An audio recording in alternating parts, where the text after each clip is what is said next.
I love the design of Little Miss Stubborn. Isn't she absolutely gorgeous? I love the colour of her. I love her facial expression. I think she's absolutely beautiful. It's book number 26 in the Little Miss series, and we learn that Little Miss Stubborn is very stubborn. I love that. The illustrations in Mr. and books are always delightful, but this is just particularly so.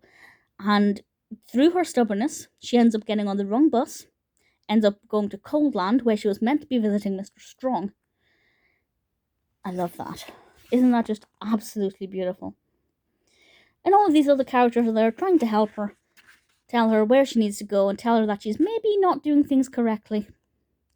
And ultimately, she ends up eating an entire omelette, which Mr. Strong advises against. And it doesn't say that she became ill from it, but I think it becomes quite clear throughout the story that she's got herself into these really difficult situations, being in inclement weather, not where she's meant to be, falling all over the place because of her stubbornness. So even though it doesn't strictly say she became ill for eating all of the omelette, even though Mr. Strong said don't do it, I think it's quite clear that that's what would have happened to her. I really like this book. I just love the design of her. I think she's adorable. I don't actually remember the character too well from my childhood. If you'd said to me, picture Little Miss Stubborn, I don't know if I would have pictured her very clearly.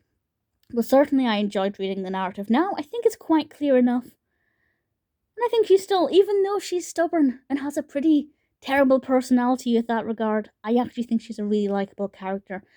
And the message in the narrative is not the most clear, but I think it gets the point across well enough.